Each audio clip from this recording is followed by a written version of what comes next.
Olá a todas, todos e todos. Sejam bem-vindos à nossa live de hoje, que acho que vocês já estão acostumados, né? Faz parte da série E por Falar em Linguagem da Criança, que é uma iniciativa do Grupo GEALIN, o Grupo de Estudos em Aquisição da Linguagem da Unesp de Araraquara, que é coordenado pela professora doutora Alessandra Del Ré, também da Unesp, né?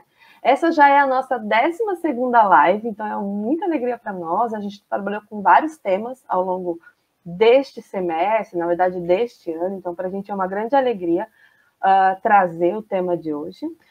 Então, para muitos não é novidade, né, essa nossa live. A gente já, para quem já nos segue nas redes sociais, nós temos várias, né, já fizemos várias outras, mas para quem está nos vendo pela primeira vez, eu convido, então, a nos seguir lá no YouTube. Todas as lives que nós fizemos até hoje, então é a 12ª, mas além dessas lives, nós temos também palestras, conferências e dicas, né, do Grupo GEALIN, que estão lá no YouTube.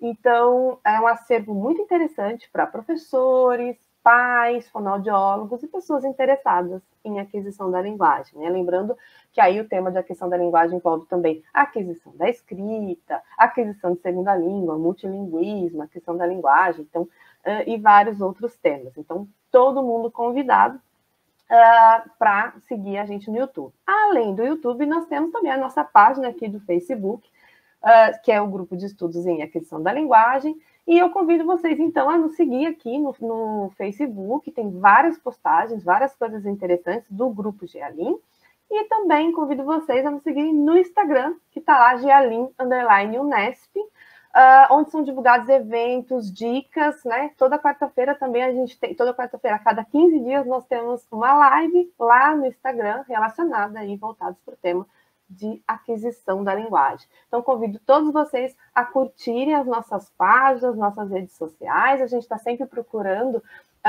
levar as pesquisas que são realizadas dentro da Unesp, pelos membros do Grupo GEALIN, também do Grupo na Língua e outros grupos relacionados daí à questão da linguagem, para vocês, para um público, né, mais amplo, para as pessoas interessadas aí no tema de aquisição da linguagem.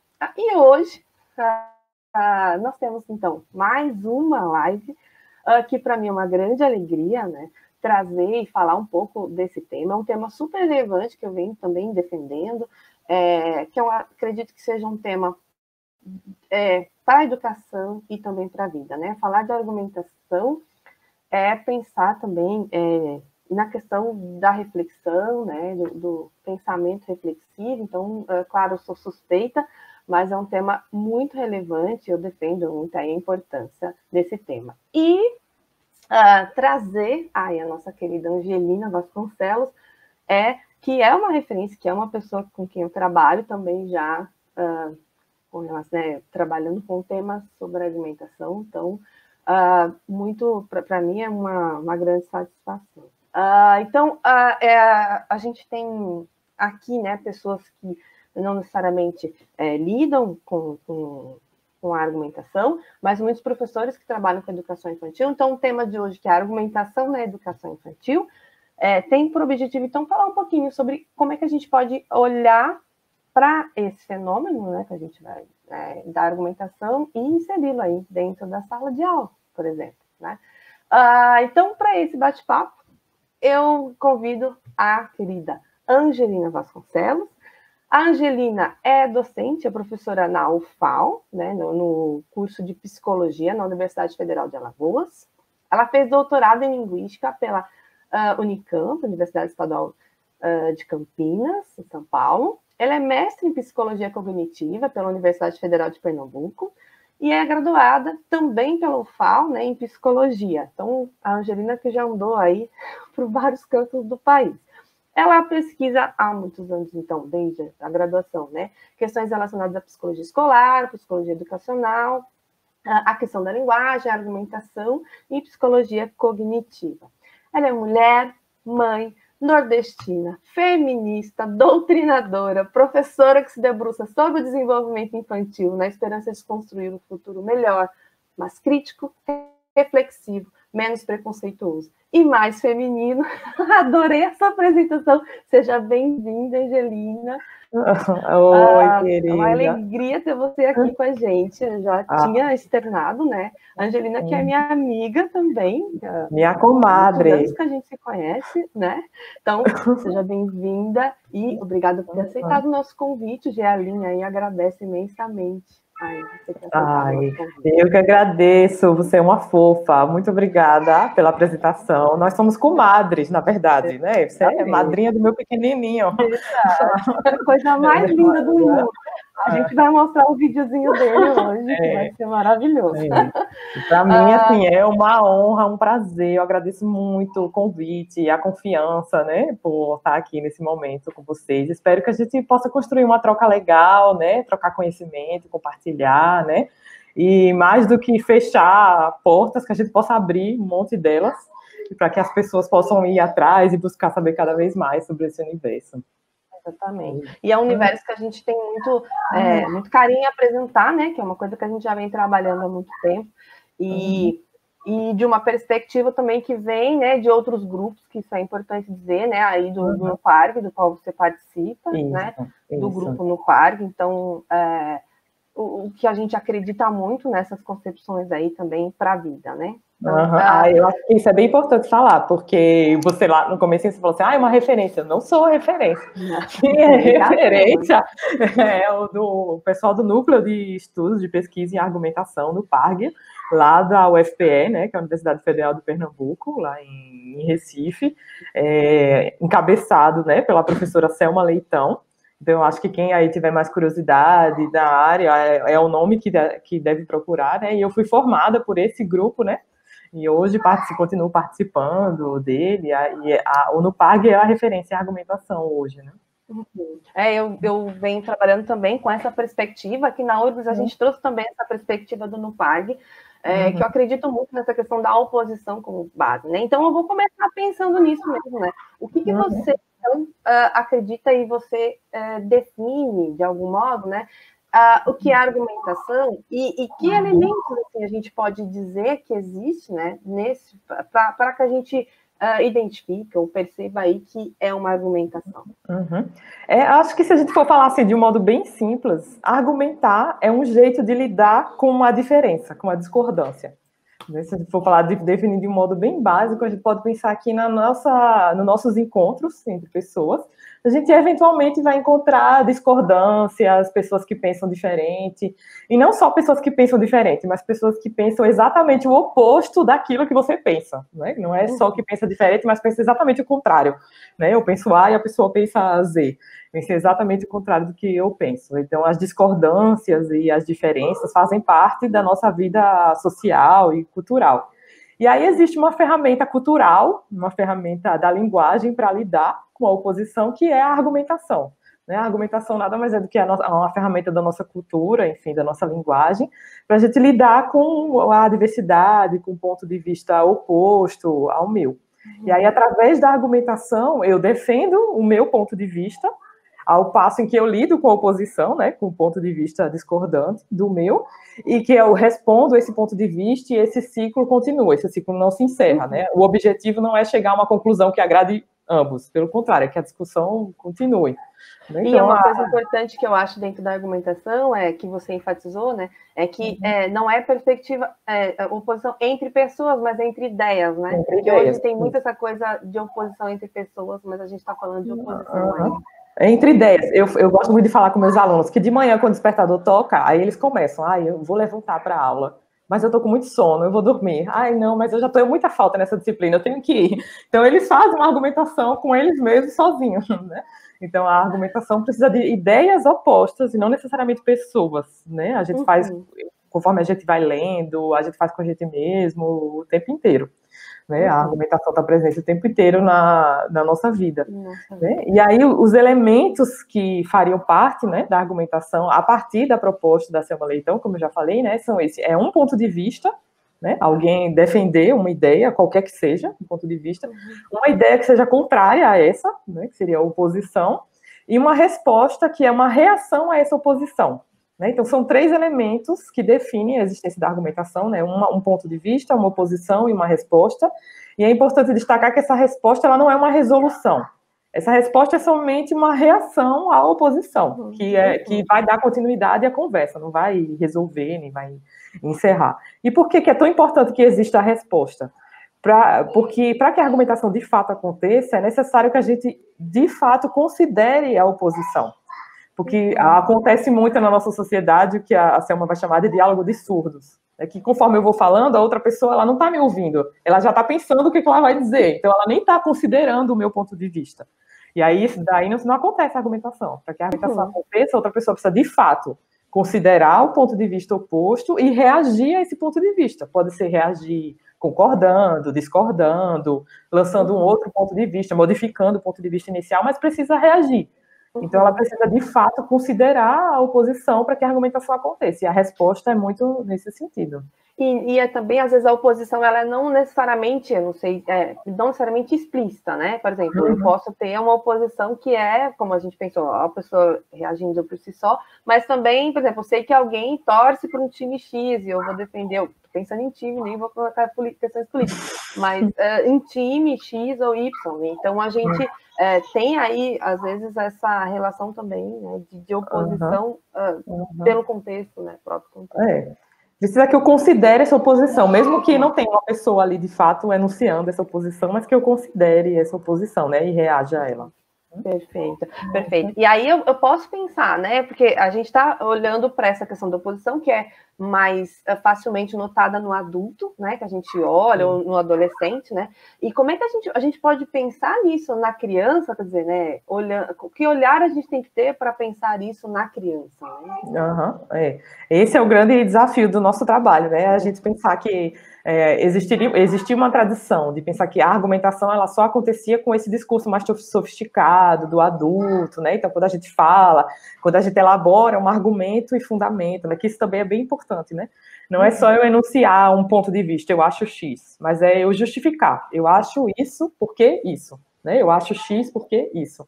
Então, a gente argumentar e justificar, né? É bem importante. Ou eu discordo porque isso, né? Então, é muito importante o que a gente chama de argumentação crítica, né? Que não é só a gente dizer o que pensa ou o que discorda, mas a gente sempre justificar.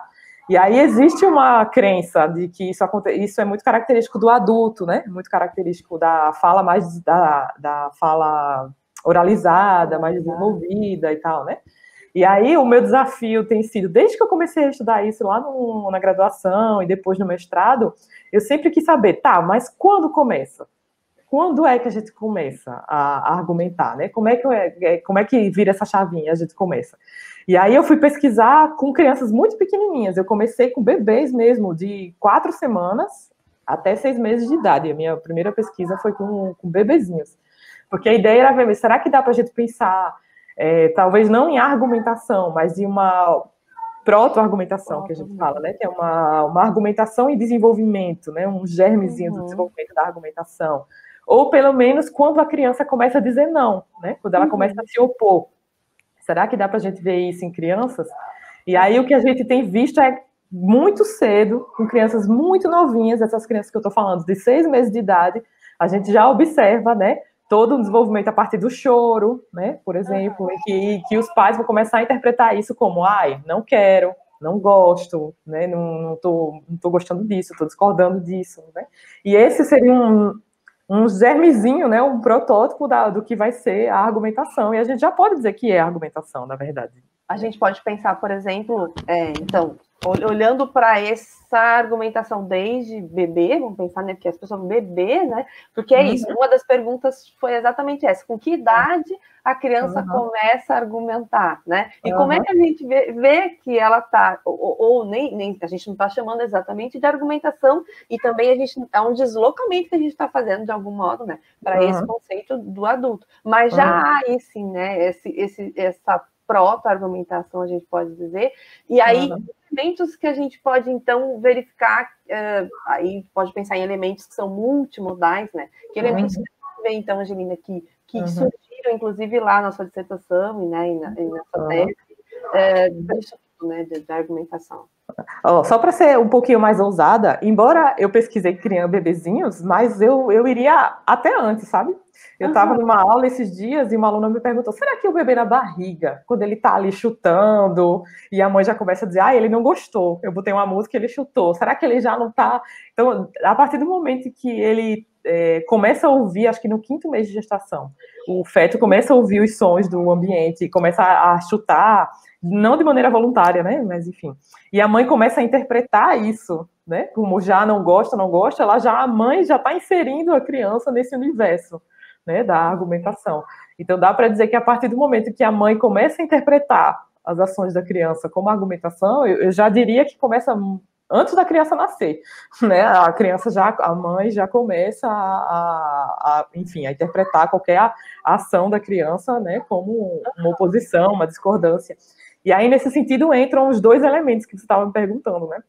Na criança muito pequena e no bebê, a gente não vai ver essa oralidade, essa fala tão organizada, mas a gente vai ver uma série de outros elementos que vão ser utilizados pela criança para se colocar no mundo enquanto sujeito, né? E para se opor às pessoas ao seu redor, né? Que são os gestos, as ações, né? Então, muito cedinho, a mão espalmada, ou empurrar, ou virar o rosto, né? Ou até o próprio tensionamento do corpo. Então, muito cedo, essa movimentação corporal e as ações. E também todo o balbucio, o choro. O choro é muito... Acho que tem pesquisas que já mostram a variação do choro, assim, com 3 meses, com crianças muito pequenininhas, já colocando que tem uma variação aí de choro. O choro que seria, de fato, um desconforto, e o choro que seria, assim, para manipular o adulto. E eu acho interessante, porque as mães têm muito esse feeling, assim, é muito interessante. E como é importante esse momento, até o Paulo está colocando, como é importante essa interpretação. E eu vejo, por exemplo, isso aí é manha, isso aí é choro, isso aí é que ele não quer tomar banho, né? Ele não quer. Então, realmente, já tem esse cerne aí muito pequeno, né? E não só o choro, um rangido, uma vocalização, uma produção de som. Então, isso é muito legal, assim, para a discussão do canal, né, sobre a aquisição da linguagem. Quando a gente pensa, as mães, às vezes, a gente pergunta para as mães, mas ele já fala? Nossa, a criança fala muito antes de produzir a primeira palavra, né? Quando ela, nos primeiros gestos, os primeiros balbucios, o primeiro choro, ela já está, a gente já pode dizer que ela está na linguagem, né? Ela já está produzindo sentido e já está sendo interpretada. Então, uma coisa que eu já acho legal de deixar aqui, tanto para quem está assistindo, que for mãe, pai ou educadores, né, é a gente estar mais sensível a como o bebê se comunica com o corpo todo e com as vocalizações antes mesmo de produzir as primeiras palavras. Então, como é importante a gente interpretar e reagir o tempo inteiro, né, ao adulto falar com a criança. Eu acho que você falou do choro, acho que para além disso também tem essa questão corporal, por exemplo, na criança surda, que eu acho bem interessante, o bebê surdo, tem um vídeo que eu gosto muito de passar, que é o pai, a criança fica resmungando e fica chamando ele, porque ela é coda, na verdade, ela é ouvinte. Mas o pai é surdo, e aí é muito interessante porque ela fica chamando, porque ela quer que ele interaja com ela, né? Então ela fica, aí quando ele não faz nada, ela fica, e aí quando ele vem, ela tá bravo. Então é um bebê muito pequenininho, mas é muito interessante essa reação, né, que tem aí da mãe e esse movimento, Angelina, então, esse movimento inicial, assim, de argumentação, que você chama de quê? O que seria essa proto-argumentação? Não, a gente está pensando em proto-argumentação ou até tinha pensado na antecipação, mas essa proto-argumentação inicial... Não, seria proto-argumentação mesmo, né? Que seria essa argumentação e desenvolvimento. Antecipação é outra coisa. Antecipação é quando não surgiu a oposição e eu antecipo uma oposição que eventualmente vai surgir. Então, como a criança, a mãe, ela está habituada já, que quando ela chega perto da tomada, a mãe fala, não pode, não pode, não pode, não pode, não pode. Aí, um belo dia, eventualmente, a criança está chegando perto da tomada e ela já olha para a mãe e já fez assim. Então, ela antecipou uma oposição que a mãe nem tinha produzido ainda. Né? Isso que a gente chama de antecipação, né? Ela antecipou a partir da história de interação, né? Ela antecipou uma oposição que eventualmente surgiria, mas que ainda não tinha sido produzida pela mãe. Então, é outra coisa que demora um pouquinho mais para acontecer. Eu gosto muito do exemplo da Selma, que ela diz que da criança que quer ir para o parquinho e a mãe diz, não, agora, vamos ver. Aí ela fala, não tem maruim não, né? Quer dizer, ela está antecipando o fato, porque ela é alérgica, né?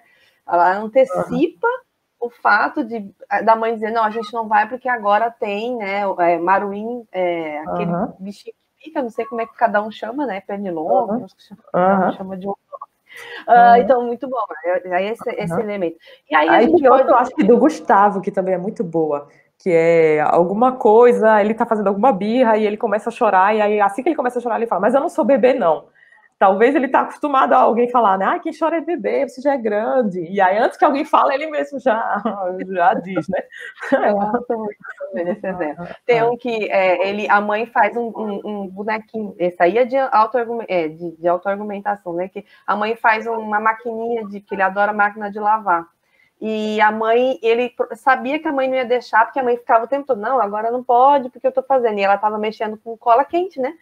E aí ele já vem, tá quente não, tá quente, deixa eu pegar, tá quente não, tá quente não. Então já tá antecipando. Aí, por que não é antecipação? É um pouquinho depois, porque você veja, quando a criança começa a antecipar e aí a auto-argumentar, né, ela já compreendeu o mecanismo de funcionar, ela já compreendeu como é que a argumentação funciona, né?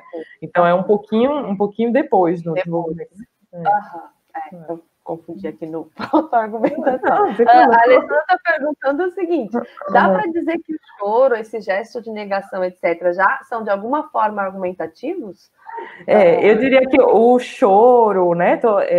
Até quando eu comecei a estudar proto-argumentação, né? Na verdade, eu me focalizei muito sobre a negação. Né, que quando a gente estuda a argumentação, a gente vê que o elemento central para que a argumentação aconteça é que tem a discordância, que tem a oposição, né? É o elemento central. Para que exista a argumentação, tem que haver oposição, senão não existe. E aí, o choro do bebê é uma das primeiras formas de se opor, né? De discordar, de marcar o seu lugar ali, né? De dizer, não estou desconfortável, eu não quero, eu não gosto. Então, não é que o choro é a argumentação, né? Porque a argumentação são os 3 elementos que eu já falei, né? O argumento, a oposição e a resposta, né? Então, não é que o choro em si é a argumentação, mas o choro é uma forma de se opor, né? De negar. E aí, a partir do choro, se constrói a argumentação, né? Não dá para trazer... Esse adulto, né? Não dá para trazer aqui todos os exemplos, porque a gente ia passar 1000 horas e não ia ver todos, mas né, no mestrado, né, um bebezinho de 6 meses, um dos vídeos que eu analisei, ele está sentado no cadeirão comendo e ele quer brincar com o prato, e a mãe não quer deixar. E aí, se você vê a coisa mais linda, porque assim, a mãe afasta o prato, no mesmo segundo, começa a expressão de choro e começa o choro. Aí a mãe aproxima, aí desfaz o choro, desfaz a expressão e ele começa a brincar.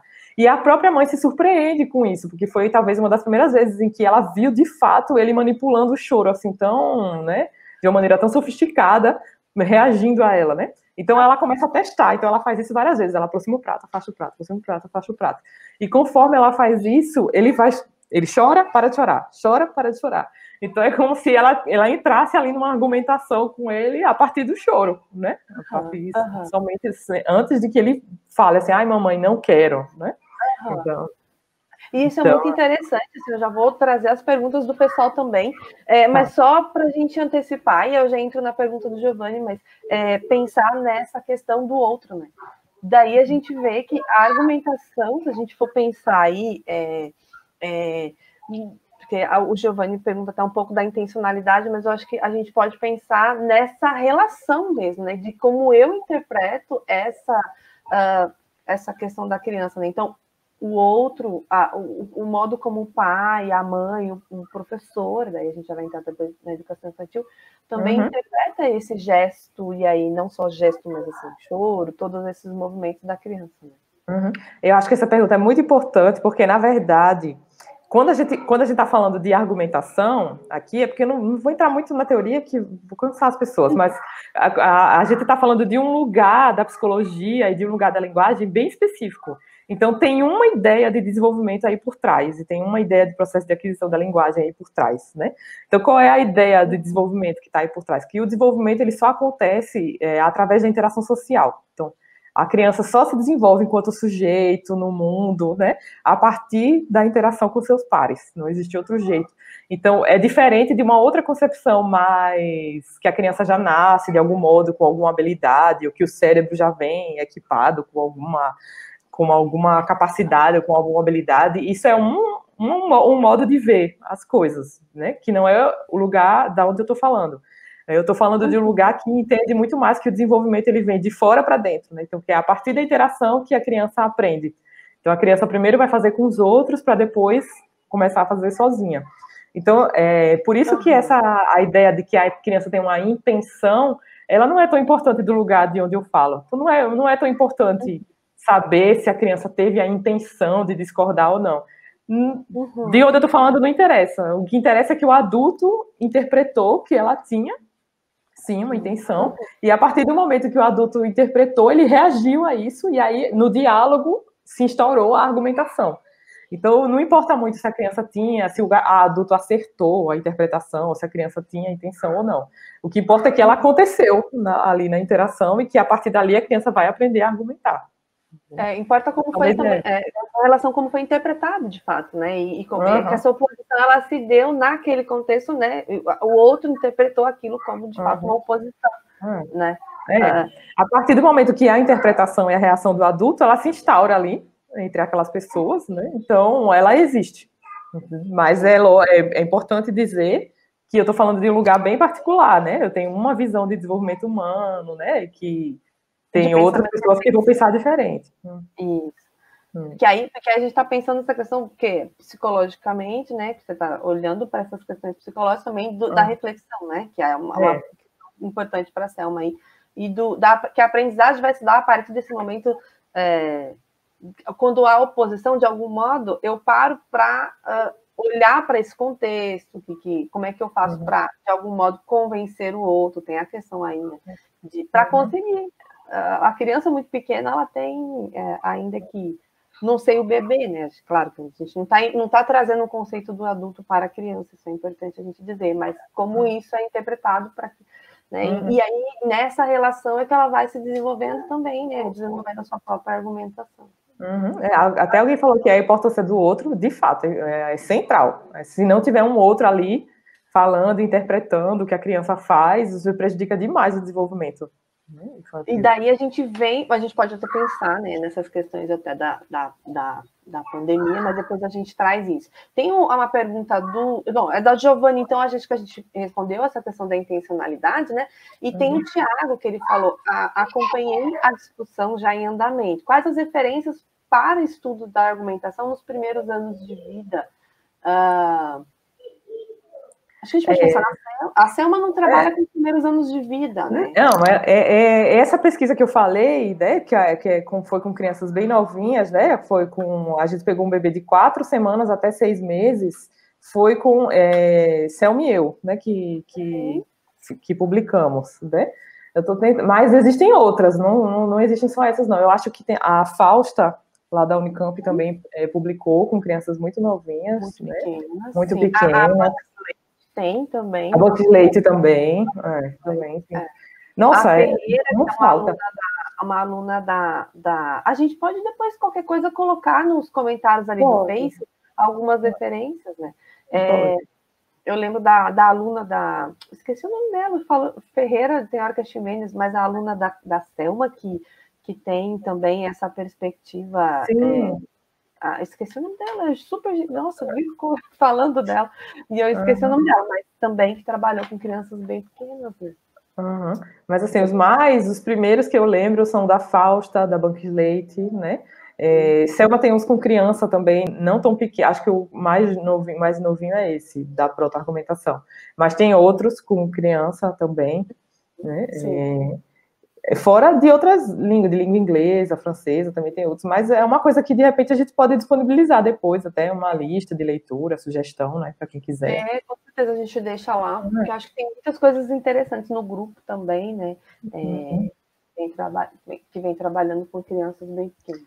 Sim. A Suzy perguntou o seguinte: quando atuei no núcleo de acompanhamento emocional e intervenção precoce com bebês, era comum as pessoas me perguntarem como você atende bebês se eles não falam.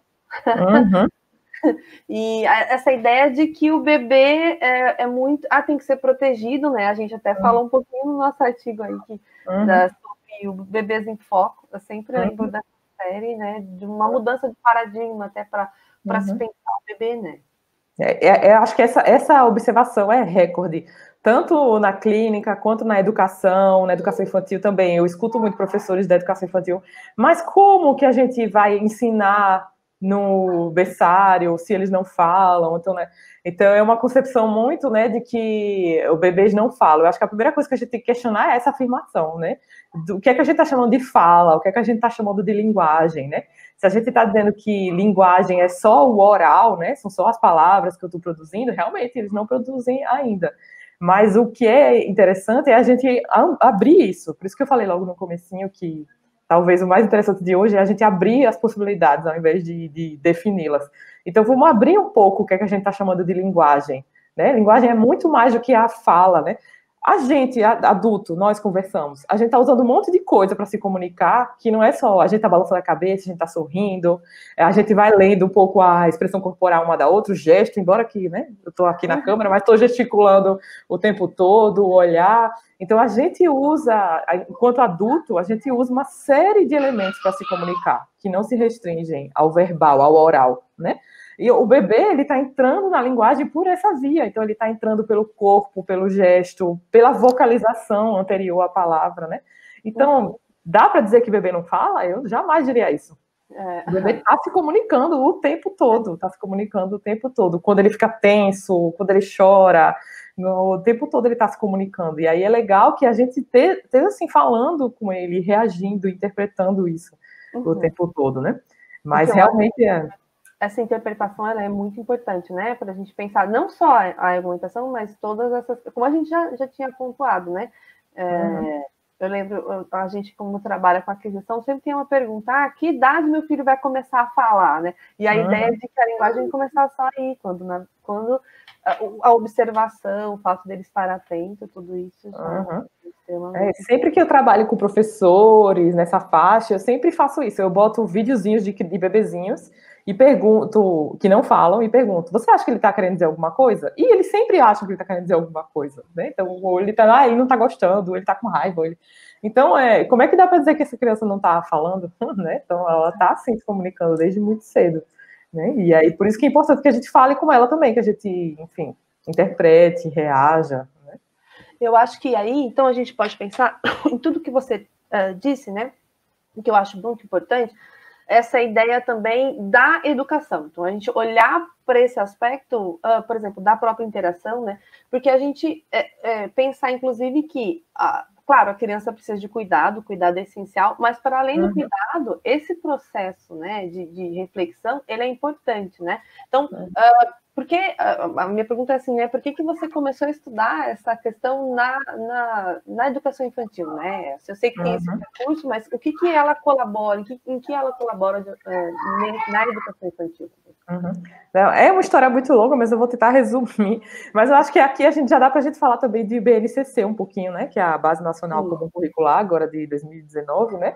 E se a gente pensar que a educação infantil, o berçário, o maternal e tudo mais, ele vem muito como uma conquista feminista, mas ele vem inicialmente como um lugar de cuidado assistencialista para que a mãe seja liberada para o mercado de trabalho. Então, era um lugar realmente onde se cuidava no sentido bem assistencialista mesmo, né? De dar banho, de limpar e de alimentar e pronto.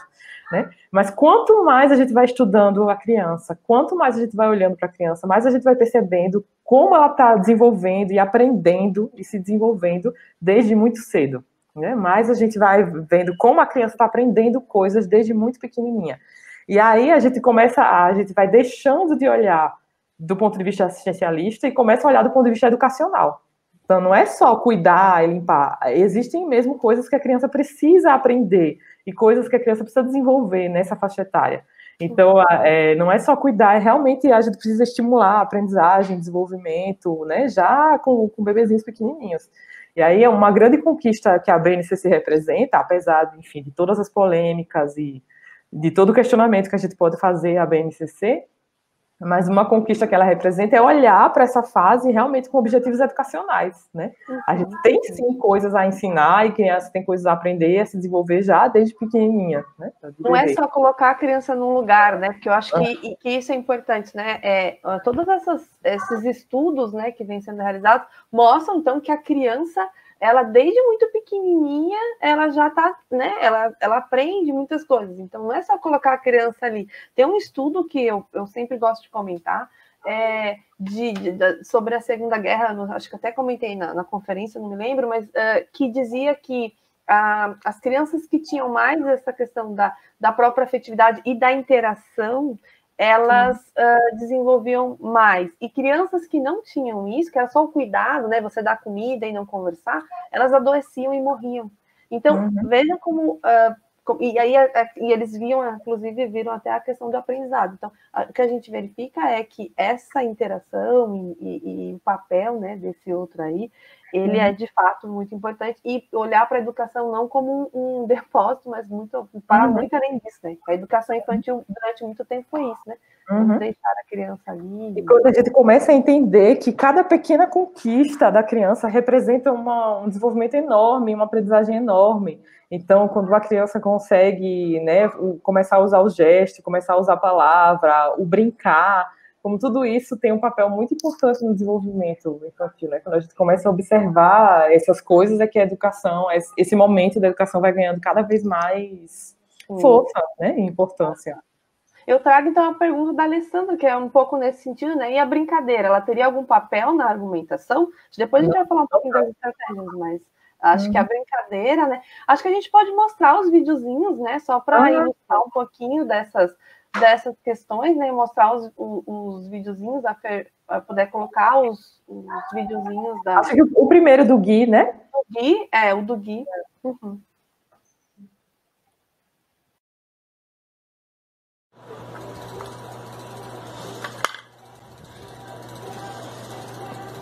Onde é que coloca esse?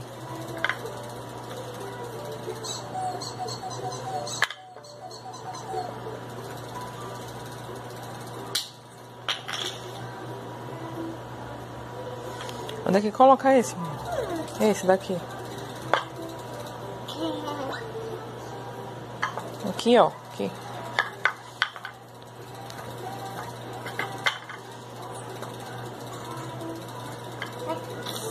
Aqui. Aqui, ó. Gui. Aqui.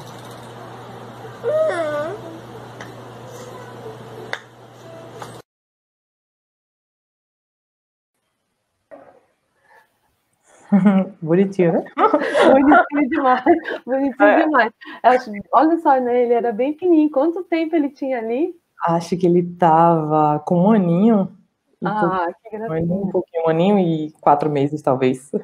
Eu gosto muito desse vídeo. Ele é um vídeo assim, bem caseiro, feito de celular, e bem eu em casa com o meu filho, mas eu registrei porque foi o dia que eu tive o insight. Ele ganhou esse brinquedo e ele estava brincando com esse brinquedo. Eu não sei se vocês entenderam que tem umas formas, né, que tem que encaixar, e só encaixa em determinados lugares, né, o triângulo no triângulo e tal. E aí ele estava brincando com isso, e aí eu comecei a ver ele brincar.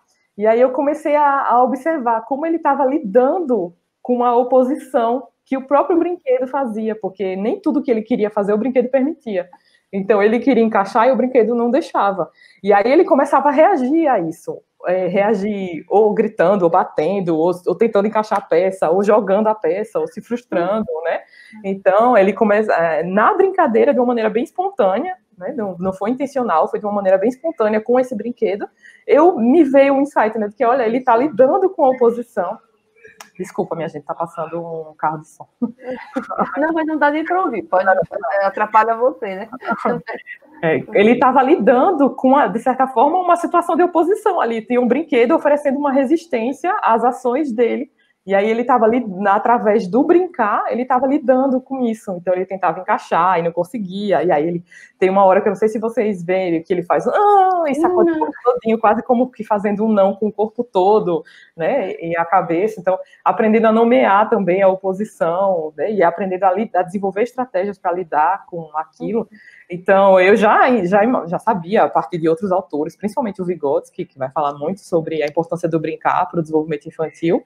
Então, eu já sabia do papel da brincadeira para o desenvolvimento da criança, mas eu sempre pensei muito como levar isso para a educação infantil, que estratégias a gente poderia usar, né? E aí, que brinquedos a gente poderia usar. E aí, esse brinquedo de encaixe, eu acho que é uma super estratégia, né? Pelo menos que eu tenho usado na minha pesquisa e na minha extensão também, justamente para fazer com que a criança lide... Nossa, minha gente, desculpa com a bagunça. Mas o brinquedo, esse brinquedo especificamente, né, possibilita com que a criança lide com uma oposição ali do objeto, né? E aí ele vai desenvolvendo estratégias, né, para lidar com isso. E aí você levou isso e você levou isso para as escolas, né? Você levou isso para pesquisa, para as escolas, né? Isso que eu acho bem interessante, assim, primeiro a abertura da escola. E aí eu não sei se você quer mostrar agora, né? Aquele outro videozinho, só para as pessoas entenderem um pouquinho na escola, né? Como é que foi feito na escola o outro videozinho, outro recorte. Pode ser, assim, só para explicar que assim, foi depois que eu vi isso em casa, né? Aí eu comecei a tentar estruturar um jeito de levar isso para os CMEs, né, que são Centros Municipais de Educação Infantil. E aí eu comecei a levar o mesmo brinquedinho, os estagiários, na verdade, e os extensionistas começaram a levar para um berçário de uma escola e aí observar o que acontecia lá. E aí eu tenho um registro também, se a Fê puder colocar. Coloca aí para gente.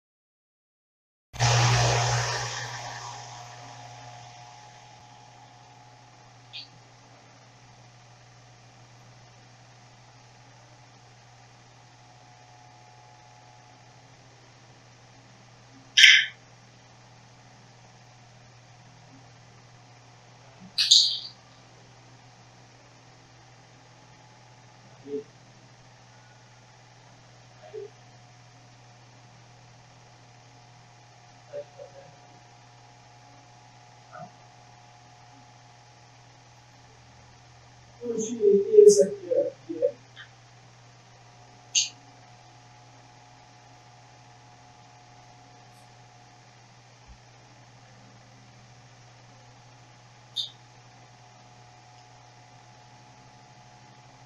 e esse aí, toma. Bota a mão nisso.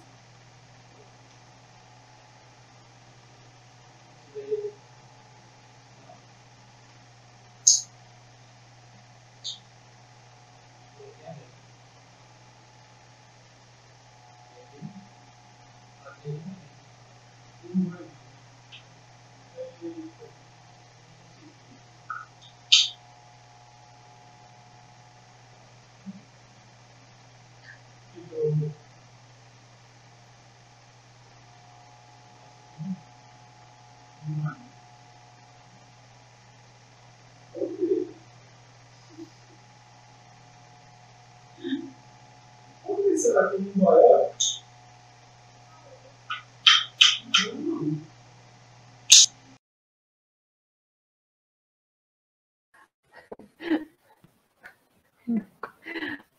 Eu gostei muito desse vídeo, da reação dela, né? É o mesmo brinquedo, né? Só que a gente começou a pensar em um jeito de inserir. Então, é importante dizer que, assim, aquele primeiro videozinho foi uma situação espontânea, né? Ele estava brincando e começou a lidar por causa da própria característica do brinquedo, né? Aí a gente começou a estruturar um pouco mais isso na extensão, né? Então, aí a gente criou um protocolozinho, né? Primeiro a gente deixava a criança explorar livremente o brinquedo, depois o adulto encaixava na frente dela para que ela observasse, e aí ela ia explorar de novo.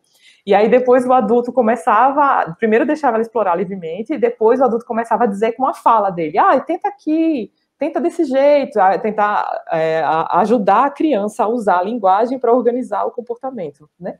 E aí vocês podem, esse vídeo, não dá para ver tudo, mas normalmente as crianças saem de uma situação em que elas vão por tentativa e erro, né? Ela fica tentando e não consegue.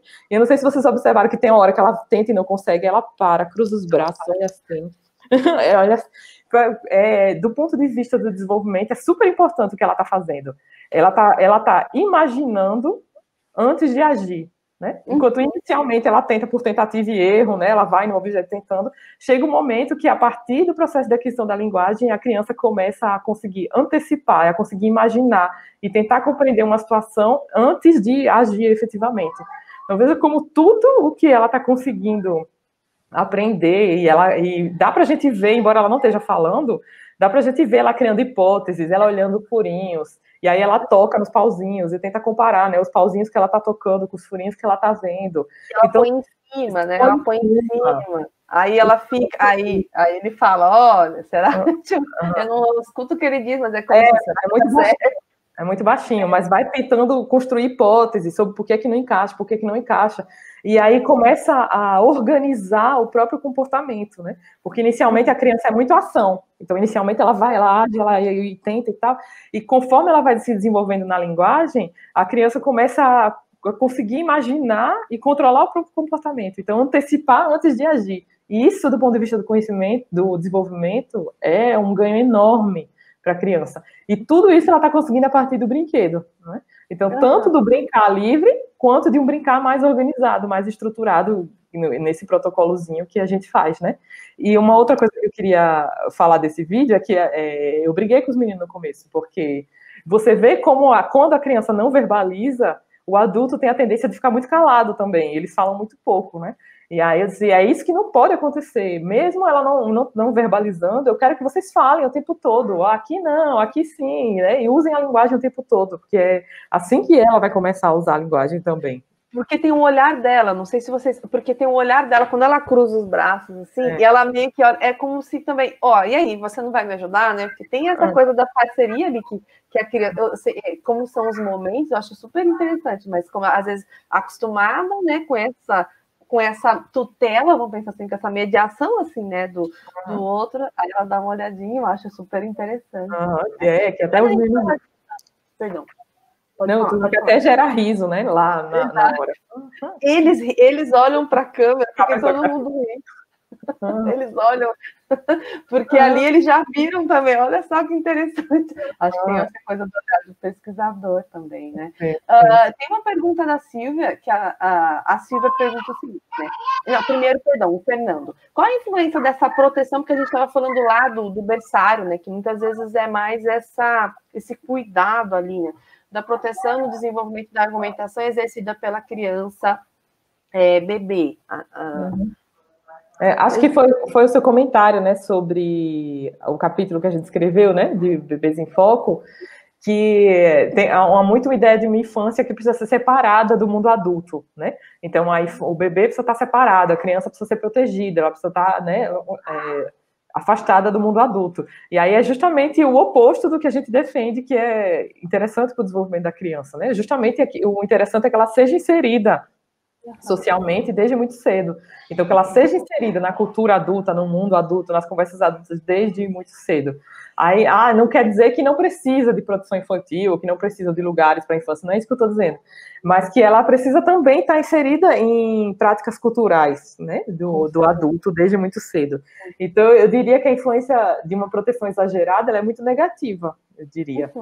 Diria que ela é muito negativa no sentido de não possibilitar com que a criança já entre em contato, porque a gente tem a tendência de pensar que a criança não está preparada para certas coisas. Então, por exemplo, como ela não fala, então ela não está preparada para entender. E é justamente o contrário, ela entende muito antes de falar, né? Então a gente tem que falar com ela desde muito cedo, né? Então eu diria que é muito negativa essa proteção exagerada, né? Exagerada, né? A Silvia também pergunta, algumas crianças são mais falantes e ativas na argumentação. É possível estimular o desenvolvimento dessa habilidade em crianças mais quietas e passivas? Então, justamente esse brinquedo que eu levei, né, foi para pensar, tem jeito, existe o brincar livre, tem muitas coisas que a criança desenvolve espontaneamente, a gente não precisa ensinar tudo, né, por exemplo, a linguagem a criança aprende de ouvindo os outros falarem, a gente não precisa sentar e ensinar para ela, né, então muitas coisas a criança, a grande maioria das coisas, a criança aprende só por estar inserida em um contexto social, mas a gente pode sim pensar em estratégias mais organizadas, mais intencionais para desenvolver essa habilidade. Como esse brinquedo, por exemplo, né? Tudo isso que esse protocolo que eu mostrei, que a gente está usando, é justamente para tentar estimular, né, a argumentação e a fala com crianças. Mas eu diria que para as crianças estimular a linguagem e desenvolvimento é inseri-las em contextos sociais, de brincadeira, de contação de história, de música, né, de inseri-las nessas situações as mais variadas e de expressões, né, de expressões com o corpo, com a dança, as mais variadas possíveis. Né? Agora, isso não quer dizer que crianças mais quietinhas elas têm um problema de desenvolvimento, porque eu acho que hoje a gente tem essa tendência, né, de achar que a criança tem que, ou com tal idade ela já tem que estar fazendo isso. Acho que também é importante a gente saber que a gente tem que respeitar o ritmo de cada criança é um mundo, cada criança tem seu ritmo de desenvolvimento e de aprendizagem, e tem suas características também, de ser um pouco mais extrovertida, um pouco mais introvertida, e tudo bem, Né? Eu acho que eu penso sempre assim, que eu acho que o papel do professor, então vamos pensar no papel do professor na educação, é deixar a criança, de algum modo, à vontade para se expressar, porque às vezes acontece do aluno ficar mais retraído, se você é tolhido, né? Se você vai falar e não quer ouvir, claro que isso tudo tem uma influência, né? Se a gente pensar tudo que você falar, acho que o papel, aí a minha pergunta também, né, que a gente pode pensar além dessas estratégias do jogo, vocês usam outras, né? Você falou até da leitura, contação. Então, como é que vocês veem isso também nesse processo, né, de fazer com que a criança se sinta livre para argumentar? E, como você falou, eu também acredito, né, porque a criança fala o tempo todo que ela também, né? Ou que ela não fala muito, que ela é mais tímida, né? Tem uma diferença. Talvez a gente possa pensar aí nessa questão da qualidade do argumento que a Selma tanto enfatiza, claro que não na criança pequena. Né? Nossa, é muita coisa. São muitas, porque são muitas variáveis, né? É difícil a gente dizer isso e isso, né? Mas eu acho que a principal questão é, primeiro, o adulto estar disponível. O adulto tem que estar disponível para interagir com uma criança, né? Ele tem que estar lá, ele tem que estar disponível para interagir. Não é porque ele está lá que ele está disponível. Então, ele tem que estar disponível para interagir, tem que estar aberto, ele tem que ter essa ideia de linguagem mais ampla. Se ele está muito restrito à linguagem verbal e oral, porque ele tem que estar mais sensível, ele tem que estar aberto, ele tem que estar mais sensível, que é um olhar, né? A gente acabou de ver no vídeo, é um olhar, é um balançar de cabeça, é um dar de ombros. E aí, se ele está sensível para estar observando tudo isso, e entendendo o que a criança está comunicando com isso, interpretando, colocando em palavras, né? E reagindo à criança, acho que isso é o mais importante, mais do que o brinquedo, o jogo, a história, a música, tudo isso é legal. Mas se tem um adulto ali que está disponível, que está aberto para interagir, que está sensível ao como a criança está produzindo sentido e está reagindo, é isso. É isso. Não precisa de nada muito mais, não precisa dos brinquedos lá, que eu não vou nem falar marca, não precisa dos brinquedos mais sofisticados. De um adulto disposto. E eu acho que, mas aí vamos pensar nessas estratégias importantes. A gente pode pensar nas perguntas como algo que eles vão estimular, eles vão, como você disse, né? Eles vão usando a linguagem. Isso é importante, né? Isso eu acho muito importante, que foi o que eu falei com esses alunos, né? Logo no começo, eles têm a tendência, como a criança está calada, eles vão ficando calados também. E assim, não é isso que não é para acontecer. Aí a criança fica lá, a criança faz, você, você quer isso? Você não gostou? Não tá, não tá entrando. Nossa, não entrou, né? Colocando em palavras e devolvendo para a criança o tempo todo, né? Perfeito. A gente tem uma outra pergunta que é da Suzy. Acredito que as pesquisas sobre argumentação infantil podem contribuir para desconstruir essa concepção histórica que anula o estatuto de sujeito da criança. Atualmente, no contexto escolar, vocês consideram que o espaço dado à criança para que ela se expresse livremente foi ampliado? Eu considero que a gente está vendo um momento de mudança anterior à BNCC, mas que vem muito também pela BNCC, que é a gente está vendo A gente pensar primeiro nos objetivos educacionais, né? E a gente pensar até a própria organização curricular, que não é em termos de conteúdo, mas é em termos de desenvolvimento de capacidades e habilidades da criança. Então, a criança como sujeito do seu processo de aprendizagem, né? A criança como o elemento central, que tem um papel ativo, né? Que está ali demonstrando interesse, que está ali participando do seu processo de aprendizagem. Então, eu acho, é lógico que é um caminho que a gente ainda tem que percorrer, né? Principalmente porque, como eu falei, muitos professores não tiveram essa formação. Então, sobre a própria ideia de linguagem, muitos deles ainda não tiveram essa formação na sua, né, graduação, então tem um pouco ainda de dificuldade, mas eu vejo, sim, um processo muito, muito legal de repensar o brincar, é lógico que ainda tem um caminho a seguir, ainda tem traves, a gente ainda escuta famílias que falam, não vou botar não, porque ele só brinca, como se o brincar fosse assim, ele só brinca na escola, então ele não está aprendendo nada enquanto ele brinca. A gente ainda escuta muito isso, mas eu acho que a gente vem, sim, num processo de resgatar a centralidade da criança, o seu lugar enquanto sujeito, né, no processo educacional, e resgatar o brincar. Eu acho que a gente vem, sim. Estou sendo otimista, talvez, mas eu acho que vem acontecendo.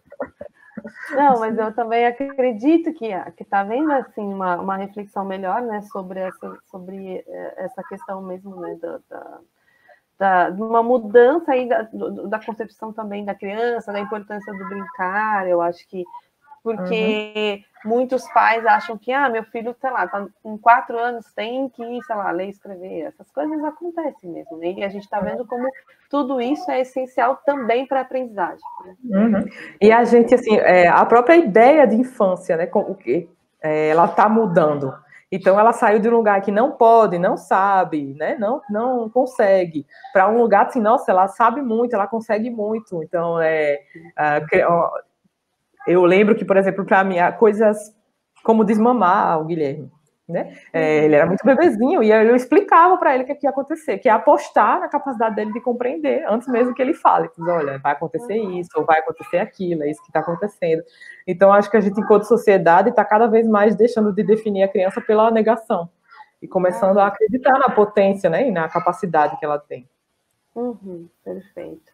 A Soraya Almeida, ela está perguntando do protocolo, né, que vocês utilizam para pensar a argumentação. Foi criado por vocês? Como que é esse protocolo? Talvez eu usei uma palavra muito, muito complicada. Não é um protocolo, foi a gente que pensou. É só um passo a passozinho. Então, não sei se é protocolo. Mas é isso que eu falei, é muito simples, né? Acho que num primeiro momento você sentar e você estar disponível para a criança te conhecer e para ela brincar, o brincar livre, que a gente chama, né? Então, para ela explorar o objeto. Então, é um primeiro momento que a criança vai fazer o que ela quiser, ela vai tacar na parede, ela vai botar na boca, ela vai pegar as pecinhas e empilhar, vai pegar as pecinhas e separar, e você vai deixar. Ela vai brincar livre por um tempo. Depois de um tempo, aí a gente passa para o segundo momento, que é o da imitação. Que aí eu peço para o adulto fazer, na frente dela, encaixar as pecinhas. Então, aí ele encaixa e ela fica olhando. Aí ele encaixa, desencaixa. Encaixa, desencaixa. E normalmente ela fica olhando. Desencaixa, porque é para possibilitar a imitação. E aí ele devolve o brinquedo para ela de novo. E aí ela provavelmente vai fazer 1 milhão de coisas, né? De novo. Vai jogar, vai tentar, e eventualmente ela começa a tentar encaixar. E aí ele deixa. E aí, em um determinado momento, eu peço que ele vá usando a fala, que aí seria o terceiro passo, né? Ele vai usando a fala para ajudar a criança a organizar o próprio comportamento. Então, em vez da criança só agir, ele ir com a fala, olha, será que, quando ela vai tentar, será que vai caber ali? Será que não é melhor aqui? Será que esse outro lugar não é melhor? E ajudando a criança a organizar a sua própria ação a partir da fala. E no final ele explicitar a oposição a partir da fala, dizer, olha, aqui não vai, não é aí, né? E é como se fosse assim, ele saísse de um lugar em que a oposição, ela é bem do brinquedo, até ele ir estruturando a oposição a partir da sua fala. Né? É isso que eu estou chamando esse caminhozinho que eu estou chamando de protocolo. Mas é lógico que acontecem várias coisas aí no meio. Porque não é, a gente não combina isso com a criança, né? Não é certinho. Assim, então, eu tenho muitas idas e vindas. Normalmente na educação infantil não está uma criança sozinha, normalmente estão várias. Então vem outra, aí puxa, aí briga. Pega o brinquedo dela, leva embora. Pois é. Sim, acho que ia pensar que não está fechado, porque não, eu acho isso importante, porque às vezes a pessoa, né, como a Soraya, né, gostaria de saber como é que é o protocolo, mas sabendo que tem variáveis também, né, e que a gente trabalha muito com essa questão naturalística, isso e assim, né, de modo natural, tentando verificar como é que a criança, esse bebê, então vai de algum modo produzir ou vai lidar com essa oposição, né, que vai estar no brinquedo ou em outra. Vou trazer de novo mais uma pergunta aqui, que é da Marli, né? A Marli pergunta, a Marli, que é do Grupo Na Língua, qual o limite entre estimular e o não induzir essa argumentação, né? Como que a gente sabe que a gente não está induzindo? Acho que com bebê pequeno é um pouco mais tranquilo, né? Eu só não entendi muito bem não induzir. Porque às vezes, acho que a Maria, não sei se é isso, a Maria depois pode explicar um pouquinho, mas às vezes o professor fala e já dá a resposta, né? Que é essa questão de falar e já dar a resposta, né? Acho que a gente está pensando exatamente o contrário, né? Como é que a gente leva a criança de algum modo. Eu acho que volta ao que eu falei antes, que eu acho que a principal, mais importante do que protocolo, mais importante do que brinquedo, mais importante do que qualquer coisa, é o adulto que está ali e a disponibilidade dele. Que foi o que eu falei antes, e ele está sensível à criança. Porque a gente precisa de um adulto que está ali aberto, e está ali com aquela criança naquele momento, que está interpretando os sinais que ela dá, de desconforto, de fome, de quero, de não quero, de tudo. Então, o mais importante de tudo é o adulto estar aberto a isso, e estar ali disponível. Então, acho que esse limite, quem vai dar é a criança, e vai se construir ali na relação. Né? O limite entre a criança não está afim de fazer isso, ou a criança está com fome, ou o adulto está atropelando etapas, né? Está querendo que ela faça uma coisa que ela não está ainda no momento de fazer. Acho que esse limite, ele é o limite que a criança dá. E aí ele tem que ser observado para o adulto, um adulto sensível a ler esses sinais que a criança está dando, que muitas vezes são corporais, enfim, são não verbais, né? O adulto está aberto a isso. Mas eu acho que é importante essa pergunta, porque, como a gente falou também lá no nosso capítulo, né, Lê, a gente, na nossa sociedade, a ideia de que a criança não sabia, né, hoje a gente sabe que a criança sabe, e aí a gente quer que a criança saiba cada vez mais, e que ela fale cada vez mais, e que ela faça coisas cada vez mais rápido, né, então que ela fale mais rápido, que ela desenvolva certas habilidades mais rápido, e aí eu acho que é importante não queimar essas etapas. Né? Não exagerar nisso. E não achar que a criança eu tenho que ensinar, ou ela tem que falar muito mais cedo, ou que ela tem que, enfim, produzir argumentação muito mais cedo, mas respeitar o ritmo de cada criança. Não sei se é por aí. Eu acho isso muito, muito importante. Assim, eu sempre defendo, né, essa importância da argumentação. A gente vê isso em vários lugares, mas nem sempre isso acontece, né? Mesmo olhando, especialmente aí na educação infantil. Aí eu queria, então, colocar, que a gente já tem 1 hora de live, mas eu queria colocar o videozinho de contação de história, só para a gente meio que encerrar, porque aí a gente tem várias questões, né? Se a Fê puder colocar para a gente esse videozinho. Tá. Ele sempre. E ele via a vida passar sem ter o que disputar. Olha só aqui, ó. Ele preso, ó.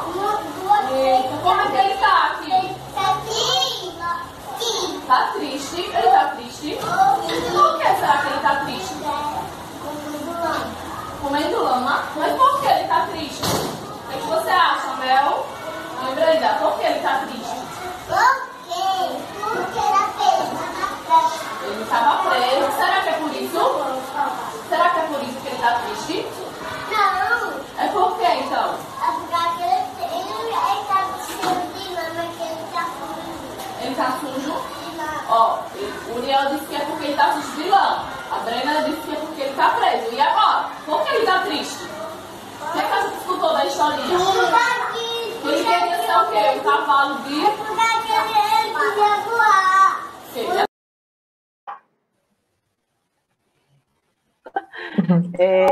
Não, eu gosto muito desse vídeo, né? Que eu acho que tem várias questões também importantes assim, para a gente. Esse já sai com crianças bem mais velhas, né? Já não são mais os bebezinhos, e é uma outra estratégia, né, para inserir a argumentação, que é a contação de história, né? Mas, mais uma vez, você vê que para acontecer, a contação ela é conduzida de um jeito totalmente diferente, né? A leitora lá, ela não está focada em ler o que aconteceu, né? E as perguntas não são sobre o que aconteceu, porque normalmente quando lê história é assim, primeiro que é muito passivo, a criança não participa muito, né? Ela vai ler e vai fazendo perguntas mais de memorização, o que foi que aconteceu, né? E aí já é de outro jeito, ela vai interrompendo a leitura e vai perguntando para as crianças o que é que ela acha que vai acontecer, né? Ou, enfim, por que as coisas estão acontecendo. E aí vai estimulando as crianças a se colocarem, né? E ver como as crianças têm papel central, como ela vai fazendo com que as crianças participem e como, a partir da fala dela, ela vai evidenciando e vai organizando a oposição. Porque uma criança fala uma coisa, outra criança vai uma outra coisa, e ela pega e organiza isso num argumento. Fala, olha, uma criança pensa isso, outra criança pensa aquilo. E aí, o que a gente faz? E agora? E agora? E agora?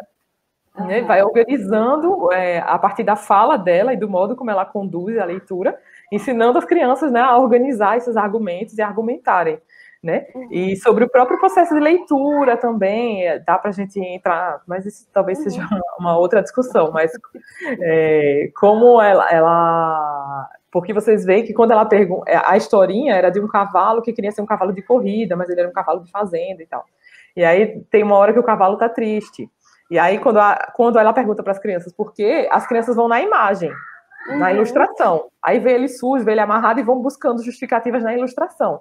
E ela, a partir da fala dela, está ensinando a criança a buscar justificativas no enredo narrativo, né, na história. Então, aí é porque é muito longo, eu tive que cortar. Mas nessa hora ela ia começar a falar. Mas lá no começo da história, o cavalo queria o quê? Para poder entender que ele queria ser um cavalo de corrida e que por isso que ele estava triste. Então, também... não só sobre a argumentação, mas a partir dessa estratégia, ela está ensinando as crianças a interpretação, a organização narrativa também, né, da história, compreender intenções. Eu acho esse vídeo maravilhoso. Não, fantástico. Eu gostei muito. Eu acho que essas estratégias que ela usa, e que bom, claro, ali está sendo usada com crianças pequenas, mas acho que com crianças maiores também a gente pode pensar essa relação, né? Peraí, aquele argumento ali, então como é que a gente vai se opor àquele argumento? Podem surgir outras coisas, mas veja, a criança se distrai, ela volta, ela chama a criança de volta. Eu acho que tem tudo isso. Que a criança ela tem várias coisas para prestar atenção, eu acho muito interessante, né? Eu acho importante falar que assim, aquele outro protocolo foi nosso, mas esse daqui não. Esse protocolo de leitura, ele vem de uma dissertação da Gabriela Almeida, lá do NUPARG, também, que a gente pode deixar a referência depois, que foi ela que desenvolveu e está publicado, e é legal porque ela conta como essa estratégia de leitura, né, auxilia na argumentação. E acho que muito na aprendizagem, né? Como a criança vai também aprendendo a estruturar. Tem uma frase, claro, né? Isso mais com jovens, mas que a Selma diz, né? Que há uma diferença entre, né, argumentar para aprender e aprender a argumentar. E aprender a argumentar é algo extremamente importante que nem sempre é estimulado dentro da educação, né? Que pode ficar aí para uma live futura, de repente. Sim, eu teria muita coisa a dizer sobre isso também, que como quando as crianças argumentam, elas estão aprendendo. Então, essas contações de história são riquíssimas. Tem uma história que é sobre uma senhora que está construindo um balão. E aí, quando a gente pergunta, e aí, o que será que vai acontecer? Aí as crianças começam, e ela vai construir um balão. Então, ela precisa de um cesto, ela precisa de corda, ela precisa de tecido, ela precisa de ar quente. As crianças começam... Então, talvez só lendo a história, não sei se as crianças produziriam todo esse conhecimento, mas à medida que eu pergunto e que elas se engajam em argumentação, elas começam a produzir conhecimento de mundo, produzir conhecimentos, por exemplo, sobre o que é que compõe um balão, e como elas estão aprendendo uma série de coisas a partir do engajamento em argumentação. Então, eu teria outros 1000 exemplos sobre isso. Sim, aí fica para o próximo ano, porque a gente tem bastante coisa aí para conversar, então fica aí marcado, né? A gente pode trazer esses exemplos aí de aplicações, né? Porque a gente também tem até mesmo aplicação de debate crítico com crianças, a gente vai fazer com crianças surdas, acho que e tem várias coisas que a gente pode pensar aí no futuro. Bom, eu amei, gostei muito, tá vendo? Passou super rápido. Tem muita coisa ainda que a gente não conseguiu, tinha coisas do roteiro, a gente não conseguiu terminar, mas eu achei muito bom. Quero muito agradecer, Angelina, a sua participação, foi ótimo. Eu vou deixar a palavra para você aí terminar. Uhum. Eu que agradeço, foi uma delícia, pelo menos para mim, não sei se para quem estava assistindo, mas para mim foi uma conversa. Foi muito delícia poder resgatar isso, né? E talvez dividir um pouquinho com alguém que esteja assistindo, que seja pai ou que seja educador, né?